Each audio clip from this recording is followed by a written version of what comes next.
ડિંડોલીની શાળામાં શિક્ષિકા તરીકે નોકરી કરતી પરિણીતા સાથે પ્રેમ સંબંધ બાંધી બળાત્કાર ગુજારનાર નરાધમ પરિણીત યુવાનની પોલીસે ધરપકડ કરી હતી. સુરતના ડિંડોલી ખાતે આવેલી એક શાળામાં શિક્ષિકા તરીકે ફરજ બજાવતી પરિણીતા સાથે શાળામાં અભ્યાસ કરતા વિદ્યાર્થીઓના પિતા નરાધમ વિજય અર્જુન આગળીએ મિત્રતા કેળવ્યા બાદ તેઓ વચ્ચે પ્રેમ સંબંધ થતા નરાધમ વિજય આગળીએ લાલચ આપી શિક્ષિકા પર બળાત્કાર ગુજાર્યો હતો. ત્યારબાદ અવારનવાર જબરજસ્તી બળાત્કાર ગુજાર્યો હતો અને મકાન અપાવવાના બહાને ઓનલાઈન 5 લાખ પડાવ્યા બાદ મારઝૂડ કરી હતી અને શિક્ષિકાના બાળકોને ચપ્પુ બતાવી ધમકી આપી હોય સાથે શિક્ષિકાના વિડીયો વાયરલ થતા આખરે પોલીસ ફરિયાદ નોંધાવાઈ હતી. જે ફરિયાદના આધારે ડિંડોલી પોલીસે નરાધમ વિજય આગળીની ધરપકડ કરી વધુ તપાસ હાથ ધરી છે.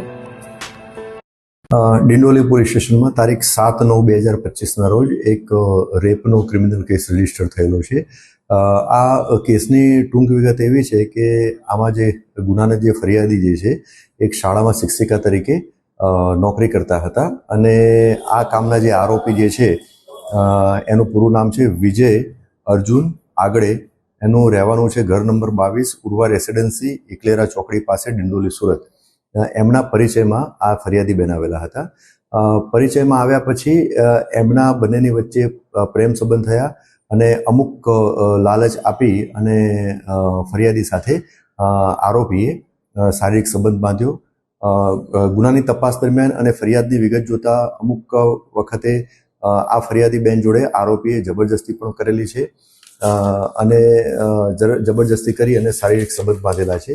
તે સિવાય આ જે આરોપીએ ફરિયાદી પાસે એમને મકાન લઈ આપ્યું છું એમ કરી અને ઓનલાઈન 5 લાખ રૂપિયા પણ ફરિયાદી પાસેથી આરોપી લીધેલા છે અને ત્યારબાદ આમને મારઝૂડ પણ ફરિયાદીને આરોપી કરતો હતો અને છેલ્લે આમના જે ફરિયાદીના જે દીકરાઓ જે છે એમને ચપ્પુ બતાવી અને જાનથી મારી નાખવાની ધમકી પણ આપેલી છે અને આ ફરિયાદી અને આરોપીના જે અંગત સમયના વિડીયો જે છે એ એમને એમના વોટ્સઅપ સ્ટેટસમાં મૂકી અને વાયરલ પણ કરેલા છે. તો જે અનુસંધાને જ આ ફરિયાદી બેને આવી અને ફરિયાદ જાહેર કરેલી હતી અને જે અનુસંધાને ગુનો દાખલ થયેલો હતો.